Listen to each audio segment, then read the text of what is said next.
Mm. Hello, everyone. Welcome to the Venice Biennale episode of Sheltering Places.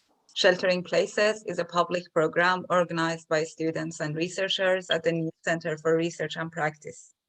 This session will be followed by the second edition of Hyper Annotation Series during the preview days of La Biennale in Venice, focusing on conversation with artists, curators, and art professionals in town for the event.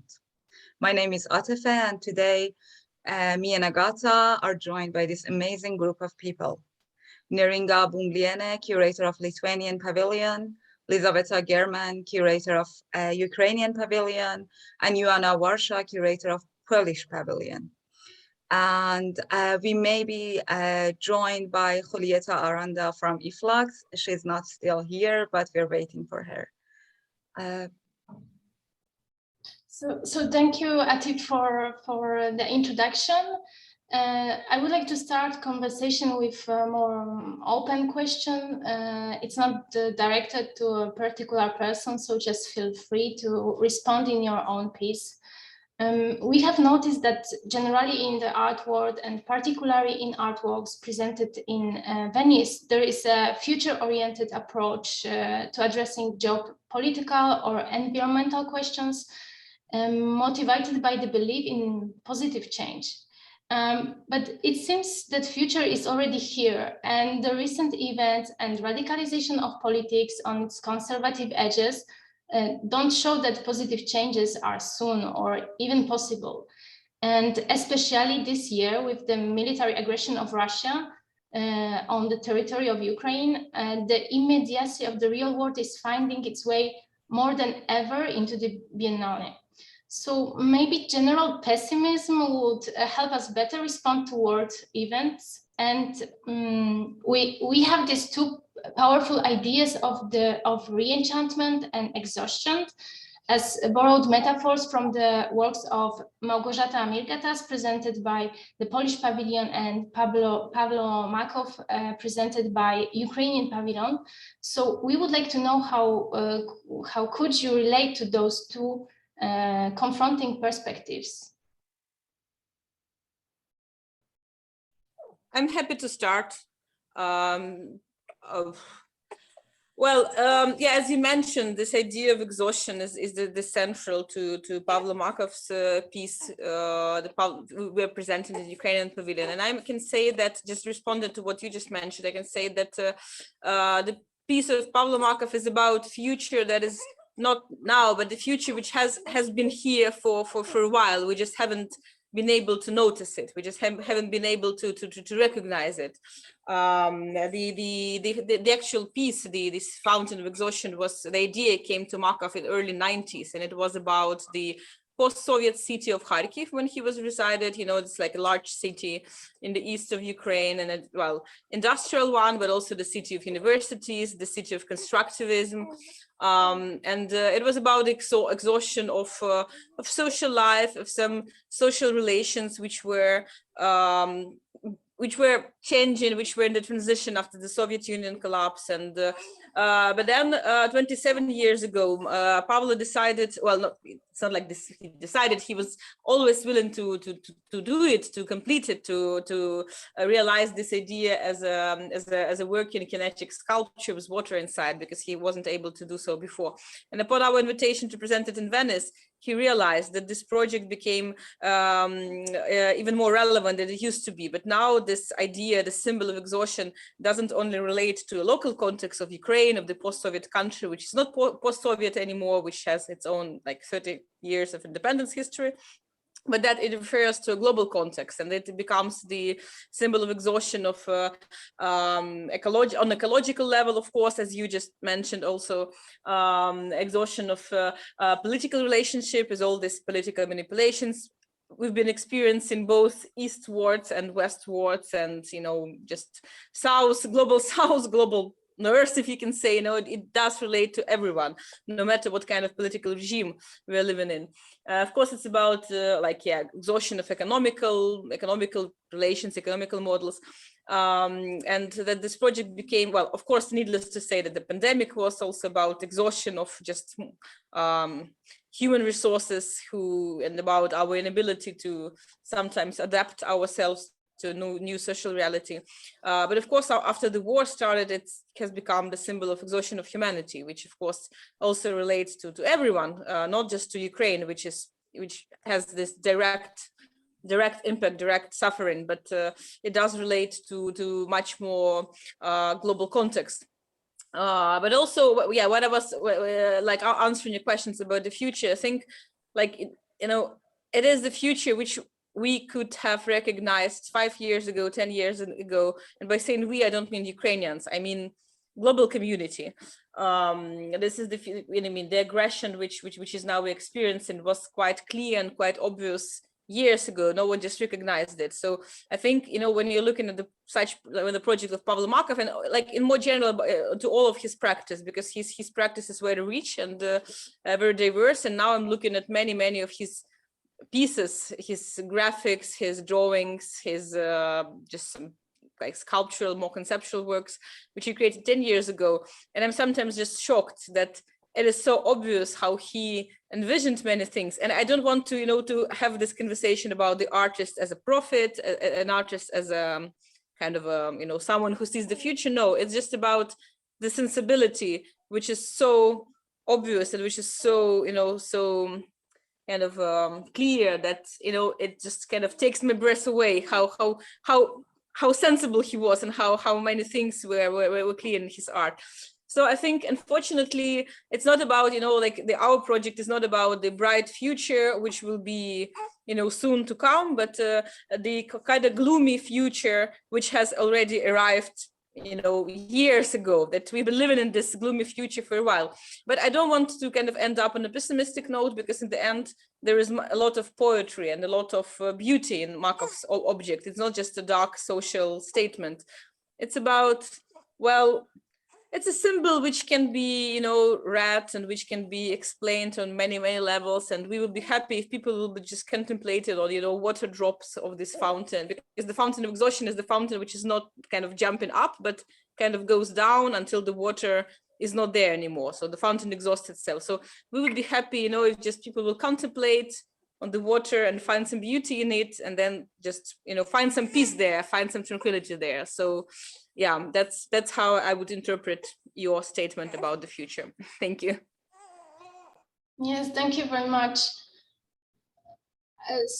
I feel it's kind of relevant that Pavel Markov had this intuition to the maybe work presented in the Lithuanian pavilion. So maybe Neringa, you could tell something more about that. Yes, so I was thinking, Elizaveta explaining us the stories behind their pavilion, and I was kind of wondering that for us is somehow different, I guess. Of course, the artist is much younger, so, he was a child when the Soviet Union collapsed, and, we went through different phases of our independence, but the project is more kind of focused of what do we have now today, including all the kind of promises and beliefs and ambitions, and it's more like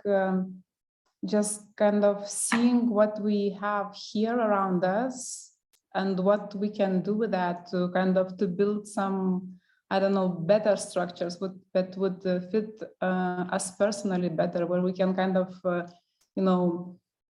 create new ways of how we collaborate, how we work together, how we live together, how we build or kind of fix our environment together, and not speaking together not only about the human to human, but the human to other species as well, because there is also this kind of narrative of bacteria, like fermentation bacteria, which kind of changes products into some kind of something better that helps us maybe to find our intuition and our kind of way through different obstacles and challenges in this world. So kind of course, there is this kind of backside, and the project is kind of rather sarcastic, you know, and kind of uses the tools of capitalist production, like we are referring to cooperative and fabric and, you know, and so on. But still somehow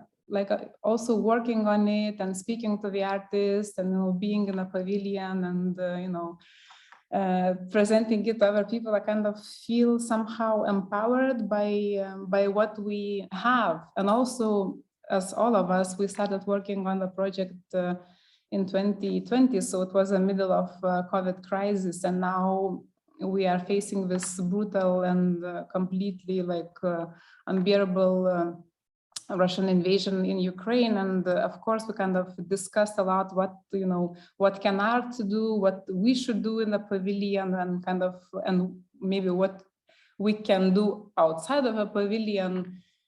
And these are somehow, like, of course, very important questions, but I also somehow feel that, you know, we have certain power in our hands. Each of us have our voice, have our abilities, and we can kind of can try and come together and do something to change this world. So it's kind of in the Lithuanian pavilion is more about, you know, performative action, and you know, of course, many complexities involved, and, you know, on all the contradictions of the world. But yeah. This could actually bring us more close to the idea of re-enchantment. So maybe, Joanna, you would like to speak about it? Yes, sure. Well, you know, just drawing a little bit on what has been said by my colleagues before, that of course on the night of 24th of February, somehow it's like a reality check. You ask yourself, how do you continue also as a curator? What does it mean now to just do the business as usual, and where do we stand? So do we stand on this more like, or have to in a way pessimist side, or what, you know, where do we go from there? And obviously, you know, one feeling that comes to mind, like obvious terrifying feeling, is that this is like a war from, we were talking about it with Lisa earlier, that this is like a war from 20th century now in the 21st century. And this means it's also a war that kind of cancels the discourses and art that and ideas with whom many of us cultural workers, you know, have been working or trying to work, such as the colonial discourses, feminist discourses, the discourses of interdependence. All this obviously out of the sudden is completely out of the picture in the reality of the aggression of Russia in Ukraine. And yet we have to continue in some sense, right? Maybe even if you feel completely disempowered, maybe this is also the moment I was asking myself, so which kind of message Małgorzata Mirgatas is actually offering us?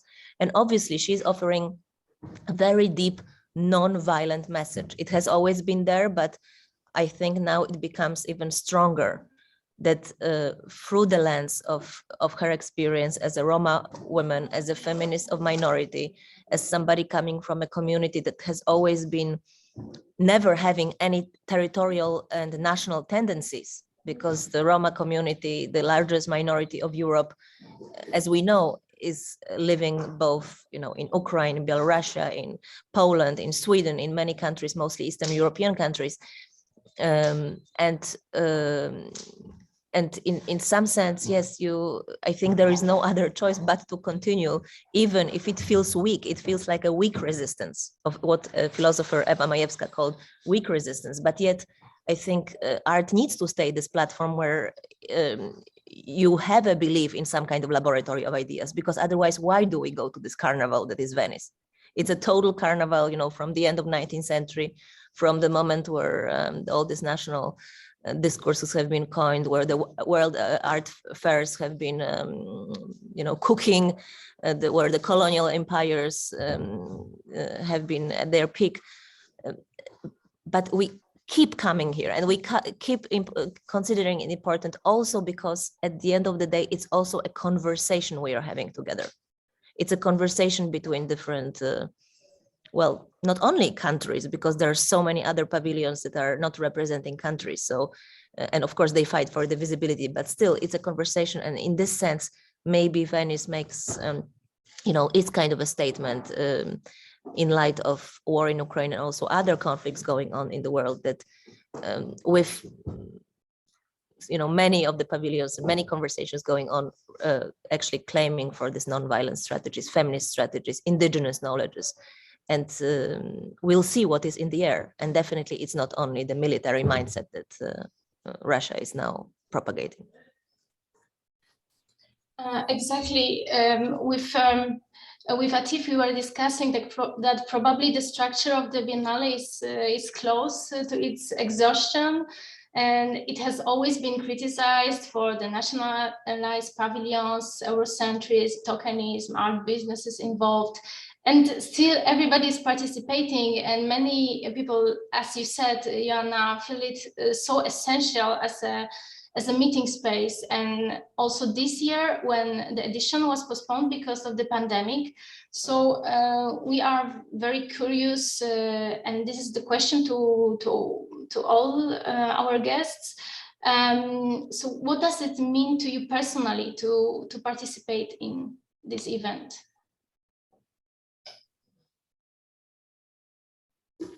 I don't know, I can start if you like.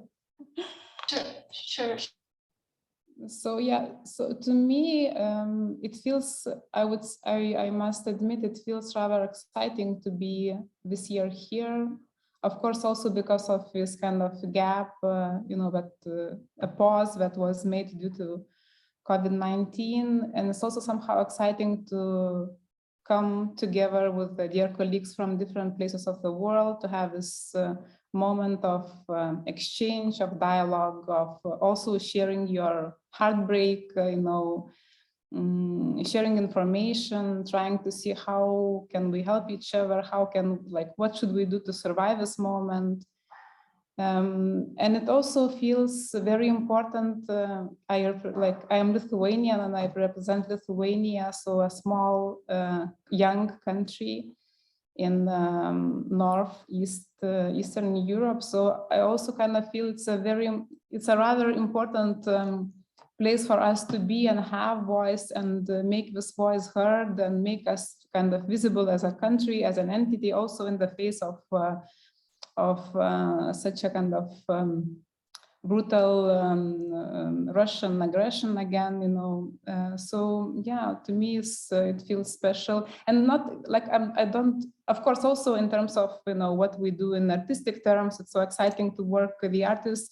And for Lithuania, so we don't have a pavilion in Želdynė, so each time we travel from place to place. And this year, since the beginning, the artists wanted to go into kind of a real local life in Venice. So a pavilion is placed in one of the last non-gentrified squares of Venice in Castello. So we are among local Venetians who actually live here, who do their business, they are like local shops, local peoples, and we are kind of in the frame of a pavilion. We are trying to work with them to find the kind of a place where our interests overlaps, and what can we do to make all of our life and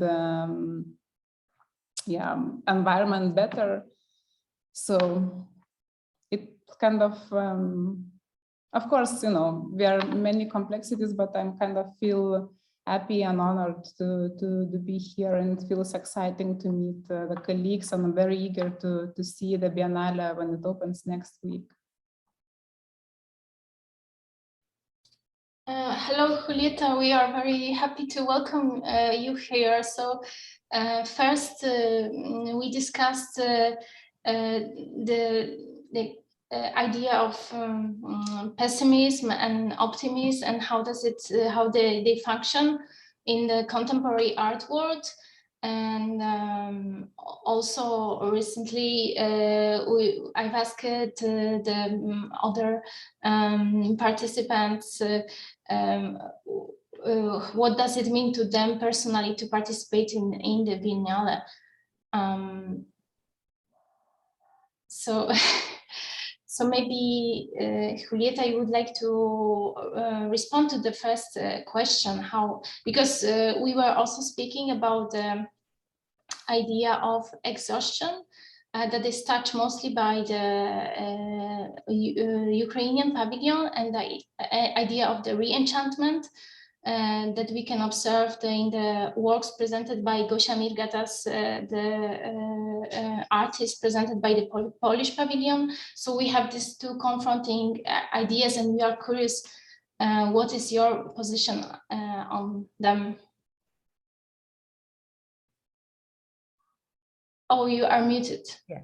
So first of all, sorry for being late, but the link did not show up in my email. So I was waiting and had no way to get to a Zoom room. Apologies, I tend to be on time.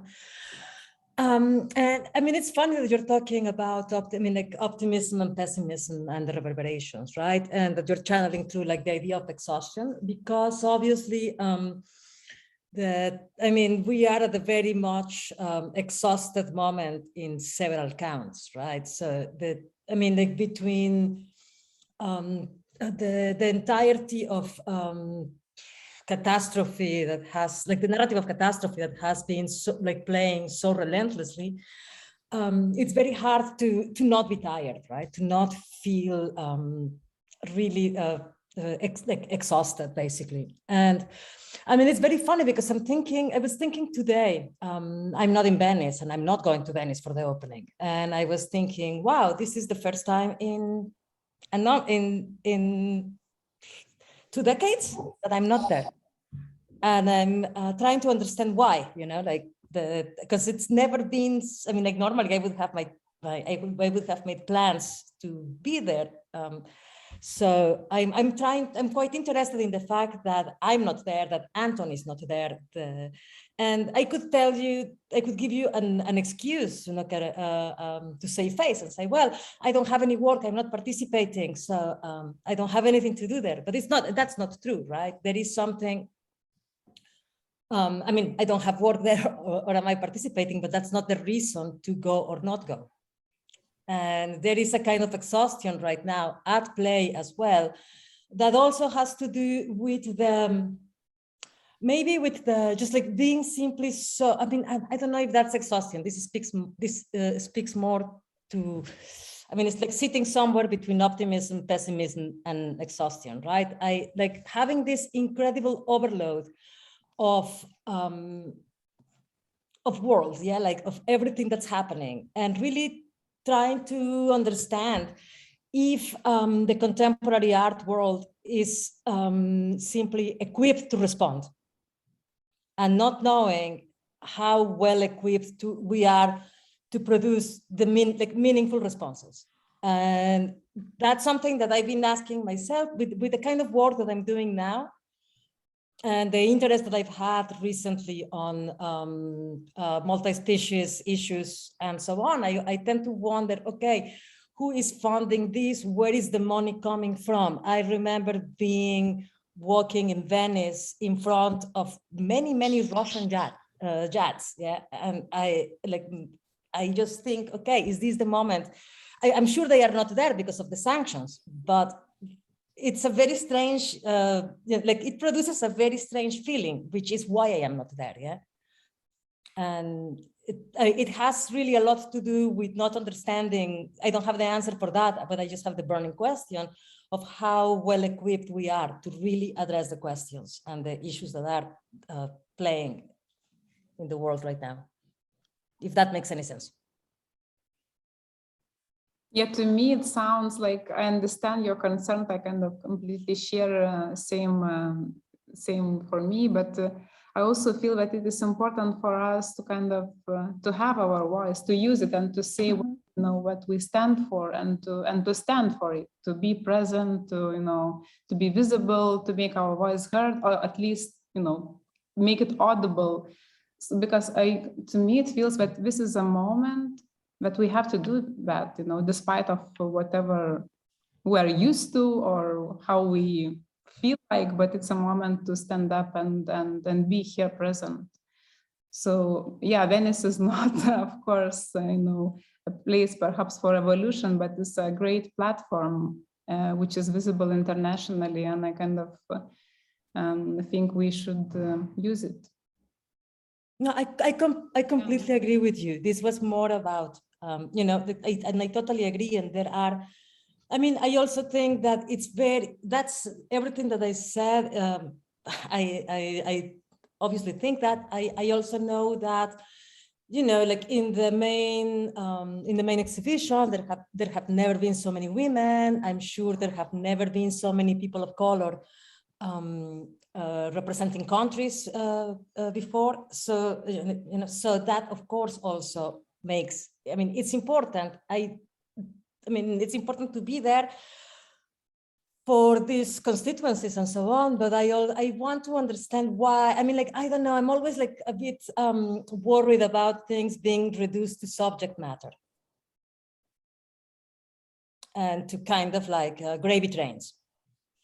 And so if I may interject, like that's really interesting, because like before you join us, actually discussing this pessimism, optimism, like we were somehow, like what I gathered from all the opinions was that we cannot lean on anything, because art is not about commentary and like one sentence responses, and it's a process, and sometimes it can be exhausted, and sometimes it can feel more optimistic, it can bring in movement, or it can like feel the resources are like getting more limited. But at the same time, you can never say that it's just like can be compacted in a kind of response. And that's maybe what makes it interesting about the Venice, like, because somehow we all are searching for a kind of general, like collective response to everything, to the artwork, to the politics, to the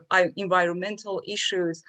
And so I wanted to maybe ask you, like, how it can be looked upon, how can we like be at the same time this kind of community collective that respond to things, but not maybe limit it or like reduce it to a kind of commentary that art is not like is not a platform to make. Like art response is more complicated, and like it cannot be somehow reduced to a certain kind of sentence and visibility and representation. And also from our guests that are curators, how they can like channel it into a curatorial approach. And so, and as you having like a platform that actually like is this kind of, I don't know even how to describe Iflux as this like really like different forms of engagement with the art form and artwork, how you can somehow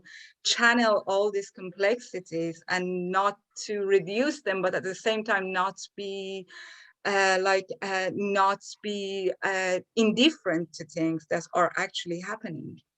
Yeah, I mean, you know, the places, I mean, obviously I am I'm deeply involved with the Flux Journal, but I am also an artist. So the responses are different. And when I make art, I tend not to resort to language. So it's, there are two arenas. And I mean, like I guess like one of the main questions that I have been asking myself when it comes to, I'm not going to talk so much about Deflux, I'm going to talk about art making and art objects. I think that's because that's what I'm pondering about a lot, is who am I making my work for? That's one of the questions, you know, who am I telling this to? And it's not just to myself, because then the running conversation with myself is there all the time, but who am I talking to, right? There is an audience. It's like the kind of question that a filmmaker would ask themselves. And then the two other questions that I ask myself is, how is this work being made? Meaning what kind of resources, extractions, material relationships with the world that work symbolizes and represents. Like, for example, I think something that almost made me cry once, two works that made me cry pretty almost, was Olafur Eliasson. He took this, the tip of an iceberg to Paris. and to protest something climate change. And it was, you know, it was like cognitive dissonance, like how much did it, you know, how much carbon did it take to move that thing to Paris? And then the response was, of course, I asked that question, and the response was, oh, I offset my emissions. And I'm thinking, well, I'm sorry, offset your emissions if you're a hospital and you really cannot operate without oil and fuel. But don't tell me that your hands are clean because you just paid some money so that you could move that iceberg or chunk of iceberg. And he also had this work in Venice. I don't remember if it was the last time I went or the one before, where he was making solar powered lamps using immigrant labor, unpaid, for the joy of being there. And it was also this thing, you know, like everything that he was trying to comment on was reproduced right there. So I'm really tired of work that doesn't have coherence at that very, very basic level, that is not replicating the same things that it complains about. So the questions that I ask again is, who is the work being made for? Who is it speaking to? How is the work being made? Meaning the set of material relations that are inherent in the work. And the last, but also the question that tends to be an elephant in the room is who is paying for it? Who is funding it? And I mean, like those questions are questions.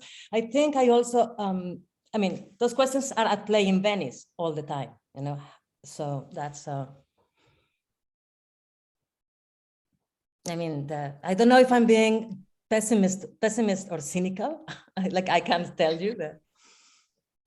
But I also kind of, I completely agree. I couldn't agree more with you. But I also think kind of in the crisis like war in Ukraine and calamities like that.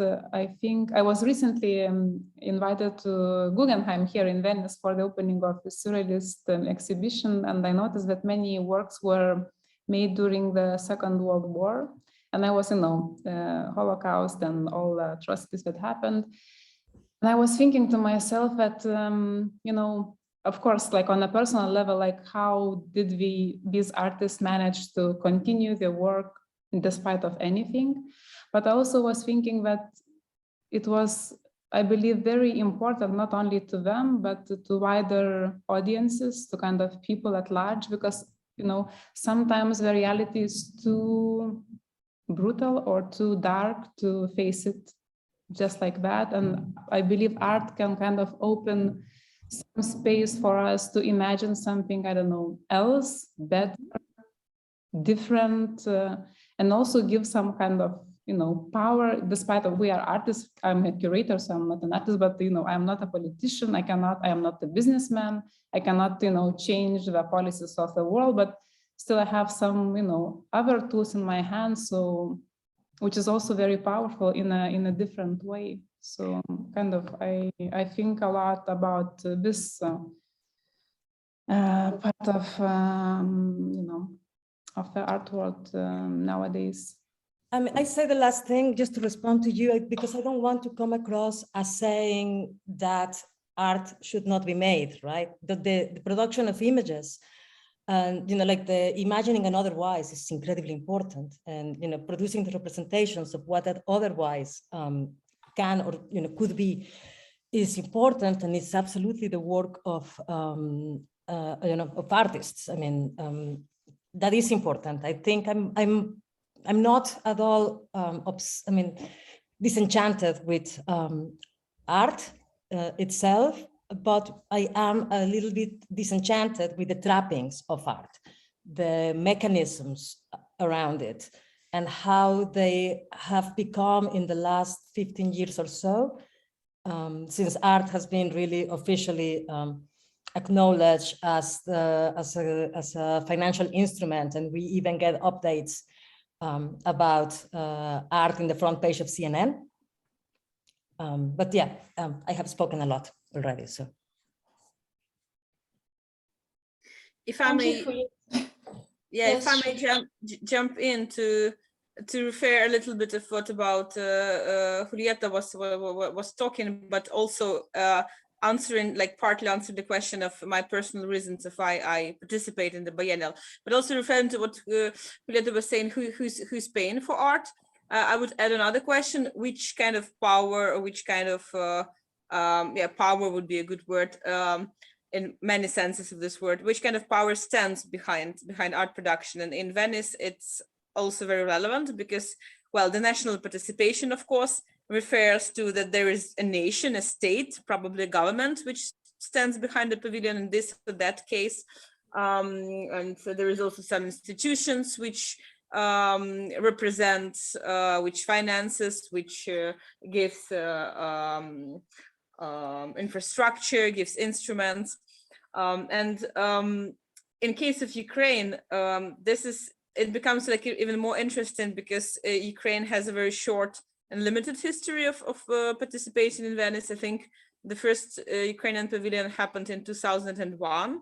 And since then, every participation is accompanied by a local scandal, like when everyone are kind of struggling and fighting each other, like the Ministry of Culture fighting artists fight each other to be represented, which is very ridiculous because obviously, and it's obvious for Ukrainian artists as well, that the Venice Biennial is not just the only opportunity in their life to be represented, but still it is, it's being kind of recognized as sort of a very important thing, which many like striving for. But like the biggest problem that we were facing, like in Ukraine, I mean, we curators, let's say, or curators, artists, is that the Ministry of Culture, which is the governmental body, the commissioner, which is responsible for pavilions, is very bureaucratic, very slow, and very rigid. And very kind of, and I don't want to sound unpatriotic in times of war, but it does many good things. But when it comes to organizing something like which is Venice Biennial Pavilion, it's quite incapable. And our personal aim, by saying our, I mean me and my two co-curators of current Ukrainian Pavilion, our one of our kind of internal aims, internal missions were to reconsider a little bit the process of creating the pavilion, to kind of establish new type of relationship between independent curators, artists, ministry, other parties involved. And as we were joking, let's make the first pavilion without a scandal. In the end, we ended up with the first pavilion without a scandal, but with a war as a background. So in a way, we failed. It's not going to be the first normal pavilion. It's going to be another complicated one. What we are having now is actually also unveiling or opening a very big gap and a very big problem that Ukraine was facing, which is the failure of cultural institution policy and also the cultural diplomacy, because this is something which Russia was very successful because we all know how many efforts and energy and money, in the end oil money, was invested into cultural promotion of Russia. And this is something which Ukraine, unfortunately, and again, yes, I don't want to sound unpatriotic, but I say it as a fact, Ukrainian cultural policy was like failing for many years. And what we're facing now, with such a big attention towards Ukrainian Pavilion, this attention is unfortunately caused not only by artistic merits of Pavlo Makar's work, but of course because all eyes are on Ukraine, and the Ukrainian Pavilion became like something related to it. It also gives us a very good chance to show, like, our government, to show our ministry that art can be an instrument of power, of soft power. I mean, yeah, the soft power is also a problematic word. I don't want to sound kind of naive and kind of, the soft power will solve anything. But for us, I think it is a chance to show that something as funny as National Pavilion at Venice still matters, especially it matters for countries like Ukraine, which doesn't have so many, or hasn't had before, so many advocates, so many institutions to represent, so many platforms to help us raising our words. So the Venice Biennial does matter in this sense, whatever it is, with all its attractions, with all its ridiculousness, which we as a curators recognize, for example. But in our situation, it does count. Thank you. How do I? Thank you. How can I So I would like to ask Joanna first about the question, what is her personal motivation for participating in the Biennale, and also like when Elisabetta mentioned different polities behind the commissioners of the pavilions, then maybe you could discuss a bit like the National Gallery, Zachęta, that also had very difficult issues recently, and your collaboration within. Sure. Yes, I think, just drawing on what was said before, I think it's important to ask ourselves, how do we continue a discussion if we are exhausted? To recognize this condition of exhaustion and then think, okay, where do we go from there? And second, of course, because it gives you such an exposure, of course, how can you use this national format in a bit more counter-hegemonic model? And I guess we do see it very much this year. So for me, applying for this competition was also the way of how within a very homogenic country, which is Poland, it's the second most homogenic country after Japan, how do we even present a minority perspective? There are so few minorities, and one of them is a Roma minority, and Małgorzata Mirgatas is not only an artist, but also a Roma activist, fighting, like working with, actively with overcoming anti-Tsiganism and stigmatization of Roma people in European society. And that was, and of course, and her work is absolutely stunning and so integral and consequent on so many levels, on non-violent level, visual level, ecological level. So for me, as a, let's say, Polish national, that was really a very, very strong, being an advocate of such a voice, being a curator of such a voice, really, was the first reason to support her work, to apply. And now, after the invasion of Russia in Ukraine, and when out of the sudden so many people, so many voices speak about the need of decolonization of Eastern Europe, the need of understanding how the forces of colonial, post-colonial and decolonial theories have been navigating the relations between countries of former Soviet Union, between Central European countries, and it has been something that I've also worked on for some years.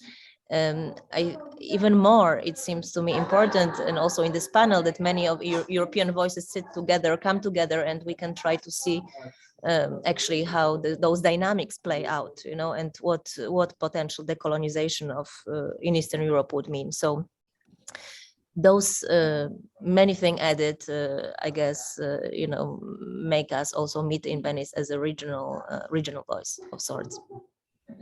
And one more footnote to what I was saying.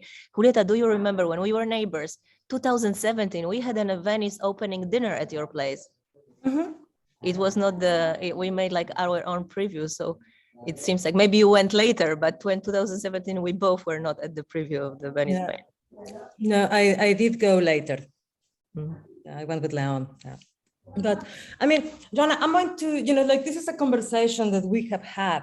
And I personally want to be very careful when talking about the colonial issues, because that is something that I think that discourse and that set of problems is not just talking about minorities, right? It's really something that has been the crux and the bane of certain countries in Latin America and in Africa and the Middle East, which were really colonized, that really had extractivism and a kind of abuse of resources and decimation of people and genocides and meat passages in the Atlantic and so on. So it's a chasm, it's a gigantic difference, gigantic.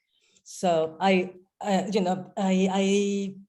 would want to develop. I was talking about that with Anton recently, because he was wondering if he was asking me about cosmism and decolonization and so on. And I was, the terminology is not there. And maybe that's a fresh space to say, okay, let's find out what are the words to describe that. Yeah. But I just would want to make the case for letting the people that have generated a particular discourse and suffered it the way they have suffered it, own their things. You know, that's not the same problem that Europe has had. You know, that's not the same problem that Asia has had. It's different. I mean, India, yes. Sure, it has to be idiosyncratic way of looking at the own regional speciality, but for example, specificity. But for example, you know, Roma people have been slaves, like real slaves within Europe. Yeah, So, but this is, I mean, like they were, I mean, how to say, it's horrible. Yeah, but I don't think that this is about, you know, it's a problem of abuse and of extraction and of many things, but it's something else. I mean, like I would just want to say that maybe it's the time to, when looking at the problems, the specific problems of Europe, Eastern Europe, and those sets of relations, to develop the terminology that comes with them, because that also would address the specificity of that set of relations. Of course, the Westocentric, you know, vocabulary, of course, cannot be the grammar for this region. The specificity is different. Yet it's like with feminism, you know.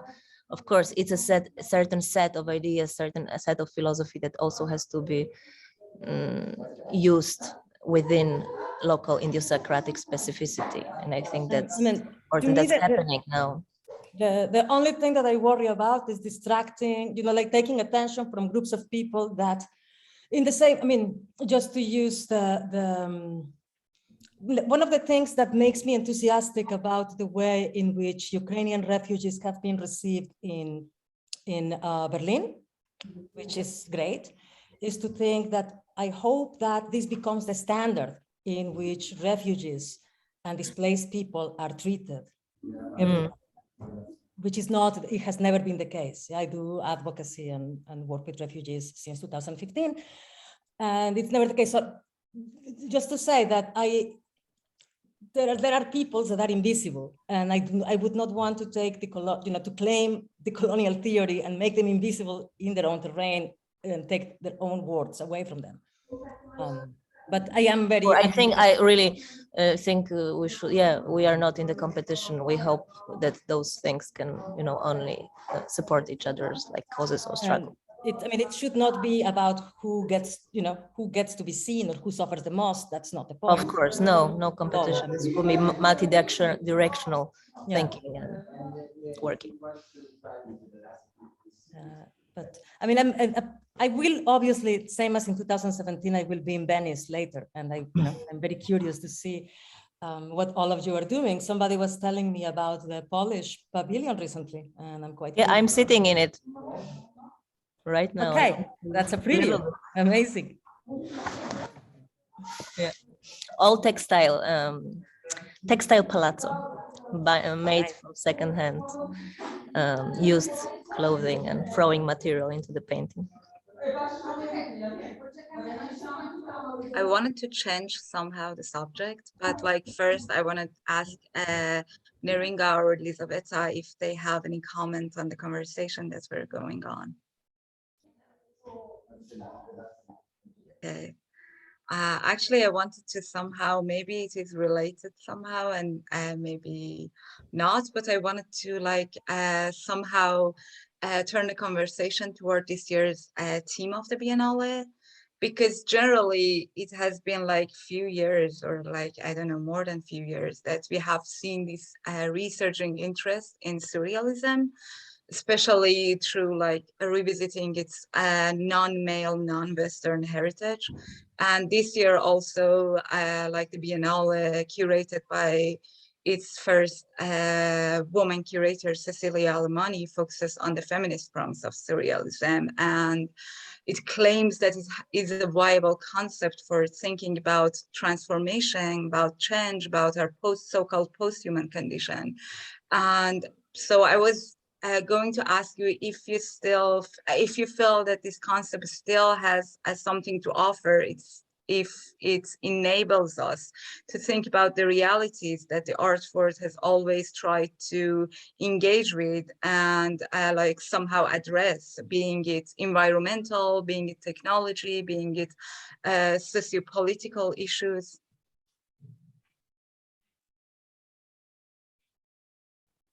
I don't know how I can like, and maybe Joanna, I may want to ask you, because like somehow the Polish pavilion has this connection with magic and surrealism and enchantment, and maybe you have some comment on that.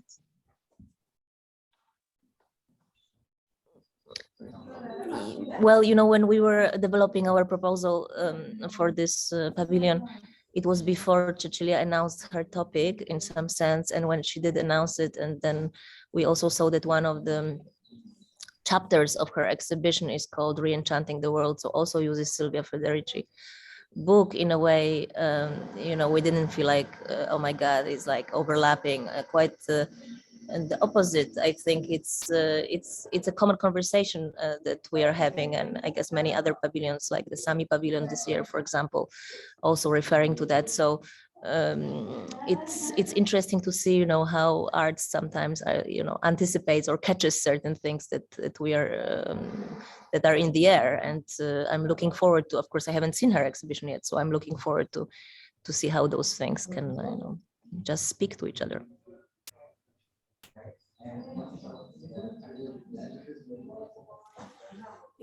One thing that is interesting about the current moment in art, and it's not only about surrealism, but it's more like the sense that in the last decade or so, less than a decade, the canon of art has been opening up, right, and allowing for other voices to come in. So you don't have anymore this straight line that goes from the cave paintings to Jeff Koons or something along those lines, like filled with that white men in a very direct lineage, but other subjectivities start to come in and start to be allowed in that space of representation, and in that the space in which cultural value is created, right?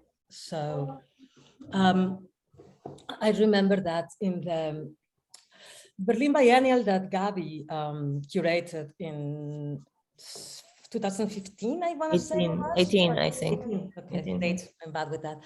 I was seeing it with a friend, and my friend at some point was incredibly uncomfortable, and we discussed it in detail, and his point was that he could not relate to the works because it was representing others, right? It was it was not about white men. There were no images that he could anchor himself in, or realities depicted that he could anchor himself in. And I kept thinking, well, like, welcome to the world of women, welcome to the world of Black people, welcome to the world of us that have been trying to operate, fooling ourselves and always pretending that, yes, I can see the world as a white man so that you can just move.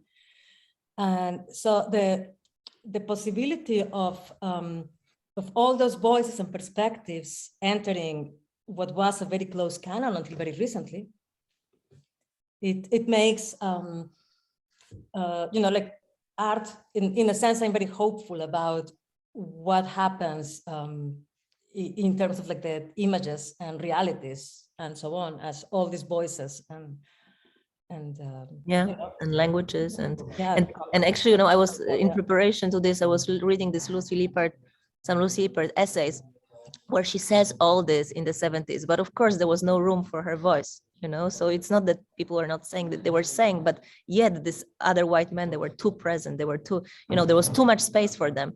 And now when you look at her essays on craft and how vernacular art and high art actually should be combined and come together, and kind of how creative impulse should be celebrated rather than a diploma from the school, this in a way I'm expecting to see more of the voices interweaving in this biennial about that.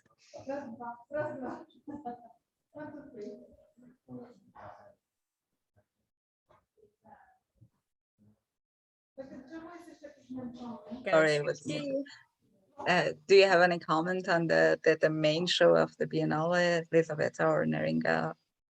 Well, I'm quite curious to see it, of course, and also also because I'm quite interested in this this particular section. But I'm also quite interested in how this like different generations of artists, of like female artists would be combined, because there is this kind of a like fragments or chapters where Cecilia shows this kind of historical artworks, but then, I mean, saying historical artworks, I mean artworks dated back from 20th century, but also some contemporary artworks. So how this kind of feminist discourse would be also combined with this transgenerational discourse, and how we would see the artworks created like in early 20th century, when there was no feminist discourse as we know it now. There was something else. There was, of course, some other kind of emancipation movement, but it was quite different to see. Well, so I'm also quite interested in this kind of historical perspective of how the curator Cecilia would kind of unfold this art historical narrative, so to say, if you know what I mean, if you understand what I'm talking about. Just a couple of words about Lucy's Lippert writing. This is something I also quite often refer to and like to read. And what Joanna was saying, that yeah, the texts which were written when it was all about like white men artists kind of domination, if to say so, but at the same time, you know, reading this text now, you realize how relevant they are now, and how powerful they were at the moment when she wrote them, you know, and this kind of power is still interesting. This voice is still not outdated at all, and it kind of becomes even only more important and more well, timely, so to say. Just a little sad that we have to repeat the same messages for so many years until they are heard now. True. But it is worth trying. Yes. Oh, sorry. Would you like to add something, Naringa? No, I was just kind of also trying to refer to the question, but I was curious to the curated show by Cecilia Alemane. As a you know, female curator, I'm kind of also very happy to see that there are so many female artists present this year, even though Lithuania is presenting white male artists. But you know, coming from such a small country, which has such a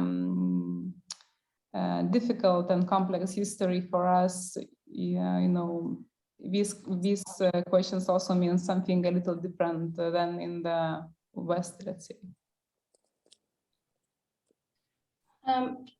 We also are very curious, and maybe give you a little bit more space to talk about the works.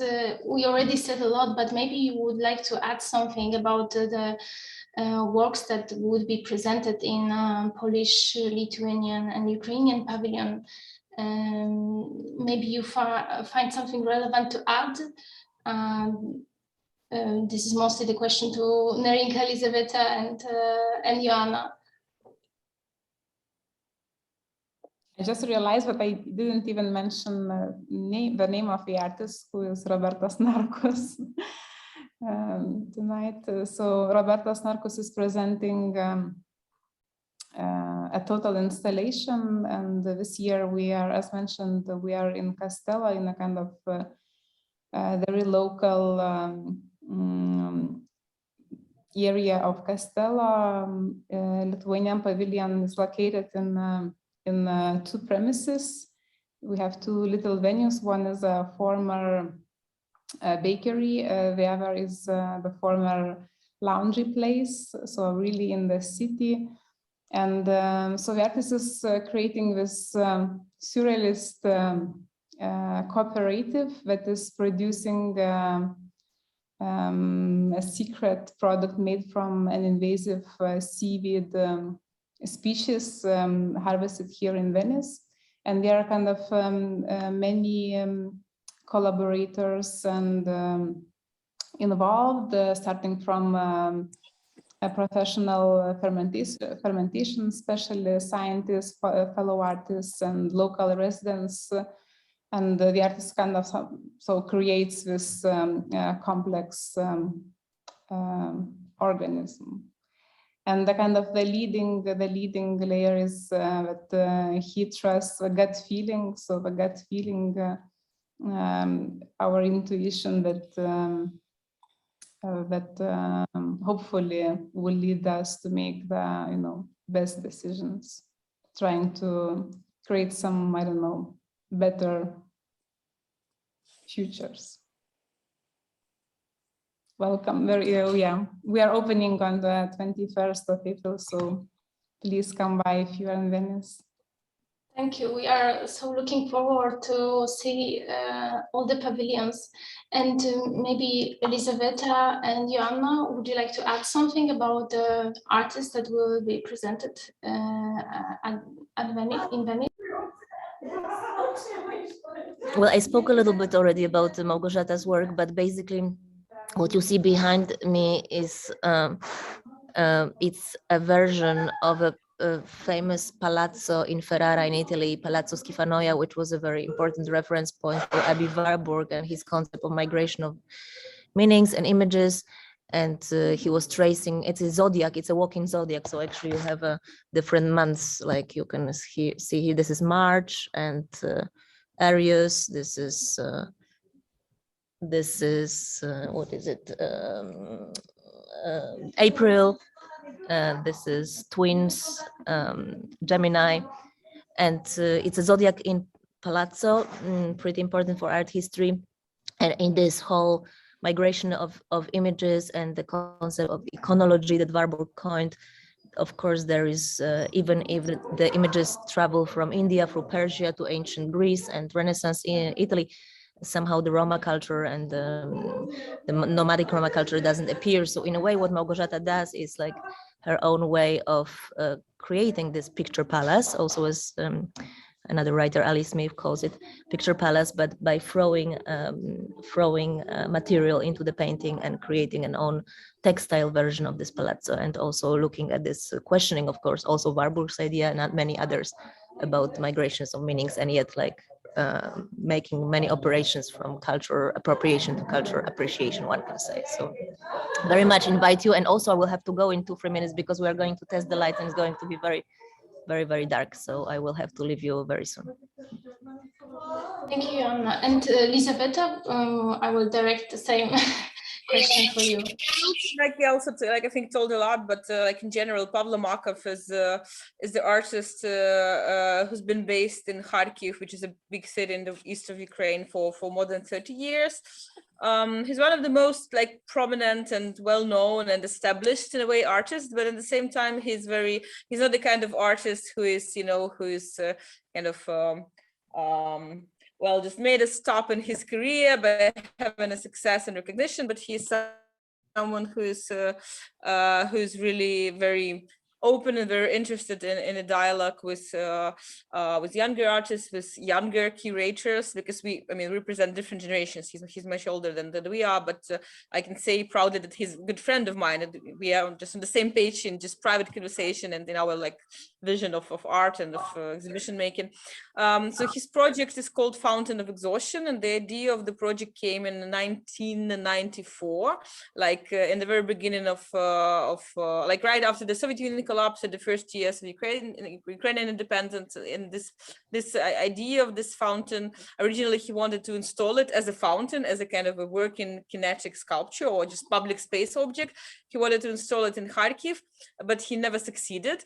And after that, this project had different prototypes, different variations without water, just as a model, as a sketch, as a prototype, like in museums and in art centers. But the idea was always to have it as a functioning fountain. And actually, like 2 years ago, we invited him to apply with this idea of the fountain for Venice, and also to add. So this in the pavilion, this project has a double name, Fountain of Exhaustion Aqua Alta, which of course also refers to Venice, the like biggest museum in the world, which slowly goes under the water, and also representing many things, like starting from global ecological crisis, global warming, which causes Venice to, to go under the water, ending up with the entertainment industry, which Venice represents, and which also makes it go under the water in a symbolic sense.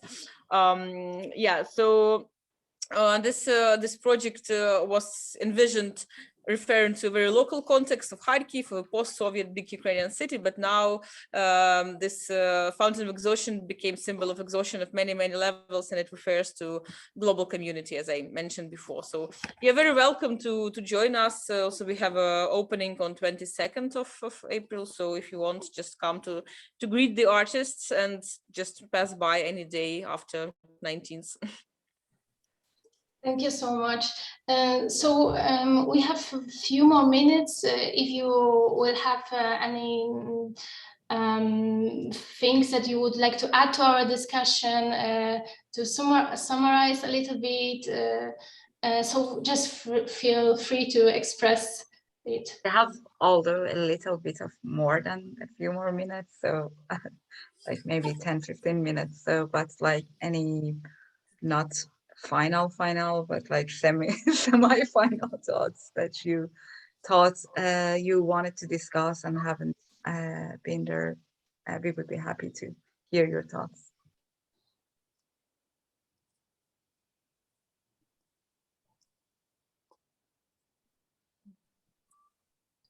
If not, then I have one particular question to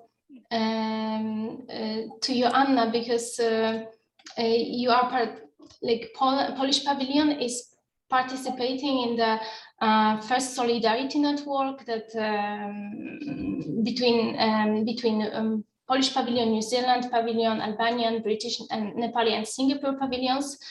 And the project, like the first solidarity network, is kind of emphasizing being first to represent certain groups.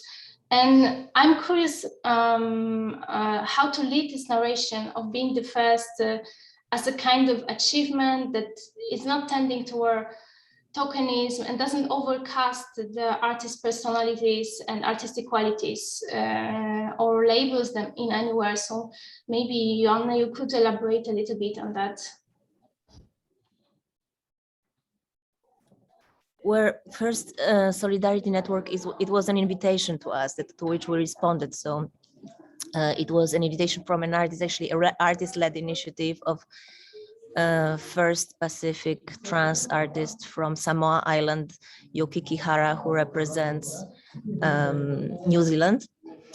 And they reached out to a couple of pavilions that do something for the first time. And of course, you don't know exactly if you identify yourself that way. And for example, we have discussed this with Małgorzata, who is the first Roma artist ever to represent any pavilion, any national pavilion. Of course, in her work, it's not that she would have to work with her Roma identity, it's her choice.